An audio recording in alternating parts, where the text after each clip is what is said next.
오늘은 축복받은 한나의 가정이라는 제목으로 말씀을 선고합니다. 제가 지난 시간에도 두 가정이 서로 대비가 된다고 그랬어요. 엘리 대제사장의 가정은 이제 저주받고 망하고, 반대로 슬프고 절망스러웠던 한나는 믿음으로 하나님 앞에 나가서 기도하면서 이제 변화가 돼서 축복을 받았다 그랬는데, 오늘 그 내용이 그대로 나옵니다. 그래서 사람은 마음을 어떻게 먹고 사느냐가 중요해요. 그래서 하나님 믿는 것도 이제 자기 마음으로 하나님을 향해서 하나님 말씀대로 성령이 깨닫게 해주시는 대로 이렇게 자기 자유의지를 잘 순종하고 활용하면 삶이 변화되는 겁니다. 기준이 바로 하나님이에요. 그런데 이제 엘리 가정은 하나님으로부터 멀어지는 거고, 또 한나의 가정은 하나님으로부터 멀리 있다가 오히려 한나가 하나님께로 가까이 나오니까 두 가정이 뒤집어진 거예요. 그래서 엘리의 가정이 저주받을 짓은 그 자식들로 신앙교육이 안 이루어져 가지고 불량배가 돼버리고, 또 하나님의 제사까지 멸시함으로 하나님 용서할 수 없는 집이 돼버렸어요. 그리고 음행과 불효, 가장 도덕적으로도 가장 악한 그런 폐륜을 저질렀더니, 이제 이 말씀, 오늘 말씀 다음 9절부터 엘리 가문이 어떻게 망하는지를 아주 자세하게 보여줍니다. 그래서 이것은 그냥 하나님이 뭐 과장해서 이렇게 뭘 교훈하려고 하는 게 아니고 사건 자체를 그냥 그대로 보여주시는 거예요. 그러니까 성경은 교훈만 하라고 주시는 게 아니에요. 과거의 사건을 그대로 말씀을 주시고, 그리고 우리로 하여금 그것을 경계석으로 삼아서 그걸 넘나들면 안 된다는 것을 확실하게 보여주시는 것입니다. 그래서 오늘은 한나 가정이 복받은 이제 세 가지 모습을 보여주셨어요. 첫째, 18절 19절에 보면 하나님을 잘 섬기는 가정, 변화된 거예요.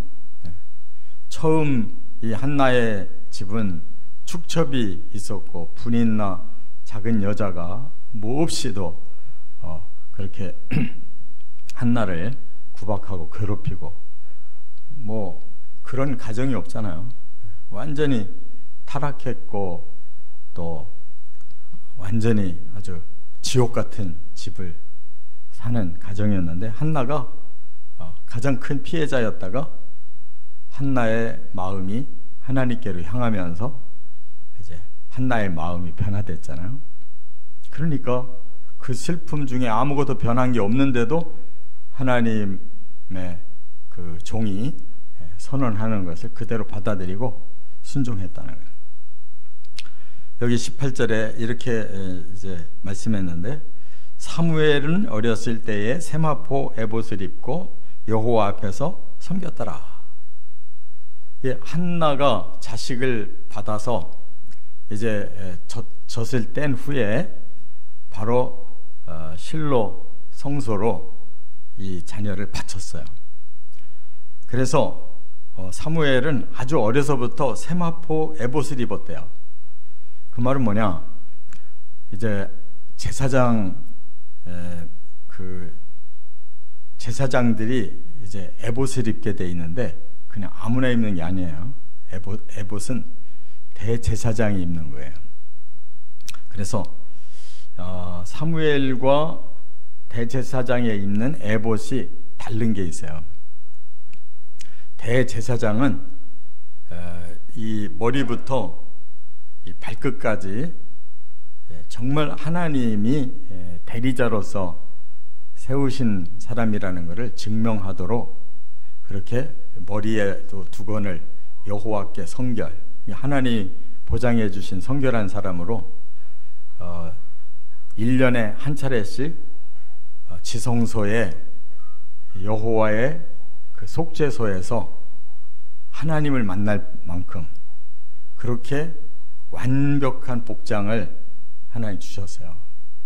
그래서 12지파를 책임지는 사람으로서 그리고 본인이 사명이 지성소에까지 들어가서 움직일 때 방울을 달아서 그 한 걸음 한 걸음마다 하나님 앞에 확실하게 짚고 넘어가는 사명을 감당을 해야지 되는 그런 의미에서 에봇이고, 사무엘은 이제 한나가 하나님 앞에 바쳤잖아요. 이 아들을 주시면 제가 갖지 않고 그냥 하나님의 자녀로 바치겠습니다. 그렇기 때문에 이제 거룩히 구별된 하나님의 사람이라는 의미로서 에봇을 입었다, 그 말이에요. 그러니까 무슨 대제사장과 같은 그런 권위를 말하는 게 아니고 그만큼 하나님 앞에 온전히 바쳤다는 거예요. 그 옷을 이제 엄마인 한나가 정성껏 지어서 그렇게 계속 클 때까지 입혔다는 거예요. 그러니까 이 가정은 정말 한나 때문에 변화가 된 거예요. 한나 때문에. 그 누구도 변화시킬 사람이 없잖아요. 다 타락했는데, 남편도 둘째 여자도. 근데 한나만 그 한을 짊어지고 하나님 전에 나와서 기도하는 그 믿음을 하나님이 보시고 이렇게 사무엘을 주시니까 100% 순종해서 하나님께 바치고, 또 그 하나님께 바쳐진 아들을 또 계속 믿음으로 그렇게 뒤에서 섬겼다, 그 말이에요. 또 뿐만 아니라 사무엘도 엄마의 믿음을 그대로 본받잖아요. 그 실로에 산다고 다 되는 게 아니에요. 거기 누구를 배울 사람이 있어요? 엘리를 배워요? 엘리 자식들을 배워요? 그런데 사무엘이 왜 어떻게 똑바로 컸느냐? 한나가 지극정성으로 그렇게 섬기면서 그 믿음을 계속 가르쳐 주니까 사무엘의 지정의가 바로 한나의 그 믿음과 또 모범을 통해서 그렇게 보고 크잖아요. 엘리가 그렇게 집안을 망치고 있을 때 한나라는 별거 아닌 한 여자 같은 사람이 그렇게 변화를 시키는 걸 볼 수가 있잖아요. 그래서 사무엘도 바로 훌륭한 믿음의 사람으로 성장해서 일평생 하자없이 사사시대를 왕조시대로 바꾸는 그 역할을 잘 감당한 사람이에요. 이와 같이 우리는 하나님을 섬기는데 중요한 포인트가 있다는 거예요. 뭐 우리 예수 믿는 집이다 뭐 이렇게 표식만 해놓은 게 중요한 게 아니에요. 이스라엘 사람들이 그러다가 망한 거예요. 들며 알며 기둥에다가 율법 써놓고 뽀뽀하고 지나다닌다고 그게 사람이 변하는 게 아니란 말이에요. 그거는 그냥 의식화된 거예요. 그 마음속에 정말 하나님이 살아 계셔야지 그 사람이 믿는 거고 그 집이 믿는 거지, 사람의 마음속에는 하나님의 말씀이 없고 성령을 모시지 않았는데 모든 의식만 가지고 아주 철저하게 한다고 변하는 게 아니라, 진짜 한나 같은 믿음이 있고 그것이 이어져서 사무엘로, 그러니까 그 나라가 변화가 되는 거잖아요.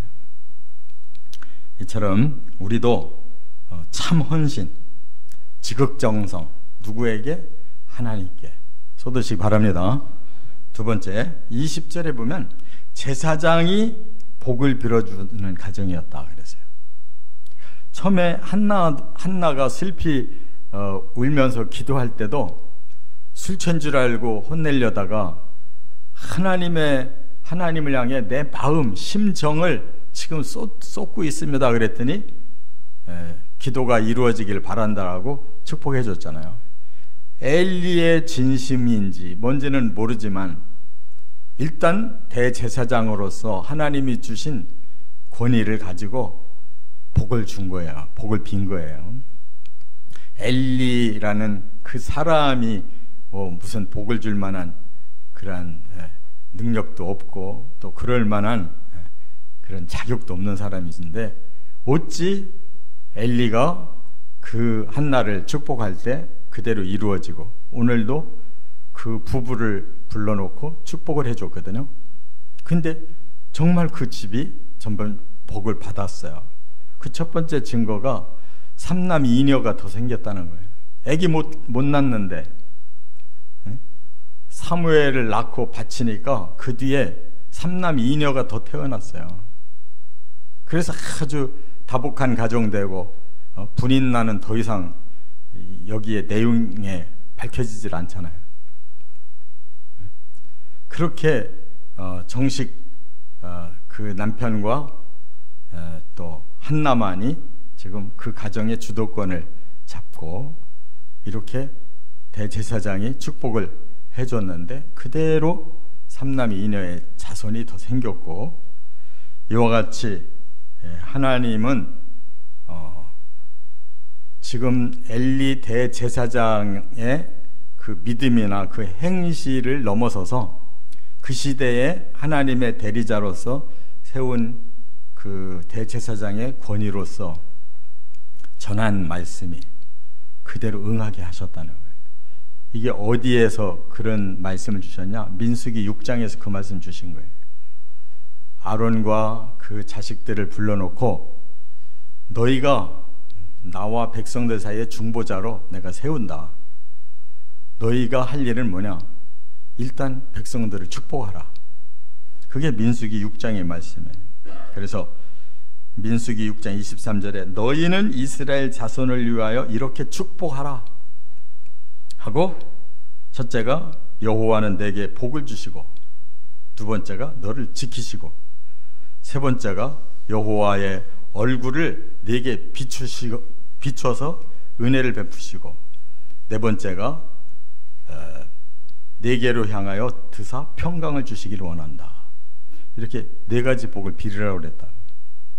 그러니까 제사장이 뭐 훌륭하든 못났든 그게 중요한 게 아니라 하나님의 대리자의 권위로서 이렇게 복을 빌으라는 거예요. 그러면 그 복을 받을 만한 집은 그 복이 임하는 거란 말이에요. 예수님도 그렇게 가르쳐 줬잖아요. 전도할 때 먼저 평안을 빌어라. 그 평안이 그 집에 임할만 한 집이면 너희가 빈 평안이 그 집에 간다. 그러나 받지 못할 집이라면 그 평안은 너희에게 돌아온다. 그러니까 그들이 평안의 복을 받든 빌었던 사람에게로 돌아오든 평안은 다 하나님의 복으로 임하는 거란 말이에요. 받을 수 있는 집은 받는 거고, 못 받으면 빈자에게 그 평안이 온다는 거예요. 이게 하나님의 축복인 줄 믿습니다. 그래서 사도 바울도 고린도 후서 13장 13절에 고린도 후서를 마치면서 뭐라고 그랬어요? 주 예수 그리스도의 은혜와 하나님의 사랑과 성령의 교통하심이 너희 무리와 함께 있을지어다. 이렇게 했는데 그게 축도가 됐잖아요. 그래서 우리 기독교는 예배를 마칠 때 설교자가 이렇게 축복 기도를 해요. 그것은 그 설교자의 능력이나 힘이 아니고 하나님께서 그 복음을 전하는 자에게 이렇게 축복하라고 하심으로 사도 바울은 구약의 대제사장과 같이 자기가 하나님의 복음을 전하는 그런 사역자로서 이렇게 축복을 빌은 건데 이게 축도가 된 거예요. 그러니까 하나님의 그 사랑, 예수님의 은혜, 성령의 교제하심, 이 교통이라는 말은 이렇게 교제를 말하는 거예요. 이 단어도 좀 바꿔야 돼. 세상에서 쓰는 교통과 혼동이 돼가지고 교통부 장관 하듯이 그렇게 하면 안 되잖아요. 하나님의 그 친밀하신 영적 교제를 말하는 거란 말이에요. 그것이 임한다는 거예요. 믿음으로 받으시기 바랍니다. 끝으로 세 번째가 여호와께서 돌보시는 가정이 됐다는 거예요. 이제 하나님이 지켜주시는 거예요. 여기 21절에 보면 여호와께서 한나를 돌보시사 그랬잖아요. 그래서 임신을 하게 하고 세 아들과 두 딸을 낳게 하고, 또 사무엘은 여호와 앞에서 잘 자라고. 그거보다 더 큰 복이 어디 있어요? 한나의 마음에 그 슬프고 절망스러웠던 여자의 마음이 바뀌어져 가지고 하나님께 응답받고 사무엘을 받았으면, 또 여자의 욕심으로 자기가 껴안고 키우고 싶었을 텐데 나중에 그 자식 통해서 평생 기쁨을 누리고 싶었을 텐데 하나님 앞에 약속하고 바쳤더니 대신 삼남 이녀 주셨고, 사무엘은 사무엘대로 하나님이 그를 길러주셨다. 여호와 앞에서 자랐다. 그러니까 한나는 믿음을 하나님 앞에 드린 것으로 충분히 보상받았어요. 그 잠시의 그 괴로움을 잘 이겨내고 하나님 앞에 맡겼더니 완전히 하나님이 전화위복 시켜주셔서 보상받았어요. 또 26절에 이제 사무엘은 뭐라고 말했냐면, 아이 사무엘이 점점 자라매 여호와와 사람들에게 은총을 더욱 받더라 그랬거든요. 그러니까 사무엘은 하나님께도 은총받지만 사람에게도 굉장히 예쁨을 받으면서 컸다는 거예요.